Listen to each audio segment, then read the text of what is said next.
বালুরঘাট ব্লকের চিঙ্গিসপুর অঞ্চলের কৃষকরা বোরো ধান চাষ করার পাশাপাশি ভুট্টা চাষ করতে শুরু করেছেন।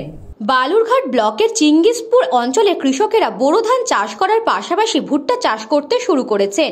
এবারে প্রথম এই সমস্ত কৃষকেরা ভুট্টা চাষ শুরু করেছেন বলে জানা গেছে। বর্তমানে বোরো ধান চাষের মরশুম চলছে, তবে কৃষকেরা এখন ধান চাষ করার বদলে ভুট্টা চাষ করতে বেশি উৎসাহিত হচ্ছেন, কারণ ভুট্টা চাষ করতে জল বেশি লাগে না। অপরদিকে ভূগর্ভস্থ জলের অভাব রয়েছে, সেজন্য দক্ষিণ দিনাজপুরের কৃষি দফতর ও মাঝিয়ান কৃষি বিজ্ঞান কেন্দ্র থেকে কৃষকদের ভুট্টা চাষ করতে উৎসাহিত করা হচ্ছে।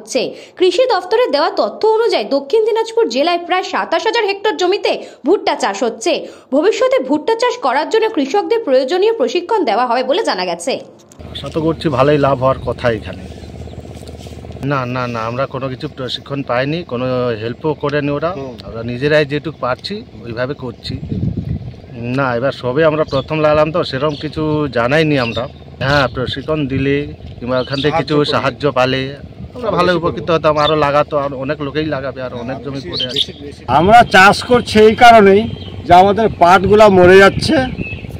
পাটগুলো হচ্ছে বড় হওয়ার পর এরকম সাইজ হওয়ার পর অটোমেটিক মরে যাচ্ছে। ওই জন্য আমরা ভুট্টা চাষে আগ্রহ হয়েছি। আমি কৃষক ভাইদের একটাই কথা বলবো যে নিকটবর্তী কৃষি দপ্তরে যোগাযোগ করতে এবং আমাদের জেলার যে কৃষি বিজ্ঞান কেন্দ্র রয়েছে দক্ষিণ দিনাজপুর কৃষি বিজ্ঞান কেন্দ্রে, ওখানে যোগাযোগ করলে ওরা সঠিক পরামর্শটা পাবে এবং কি অবস্থায় এখন ভুট্টাটা রয়েছে তার যথাযথ পরিচর্যাটা নিলে অবশ্যই ভুট্টা চাষে লাভজনক আয় করতে পারবে। বিদ্যুৎ কুমার মাহাতোর রিপোর্ট, নিউজ বঙ্গ টাইম।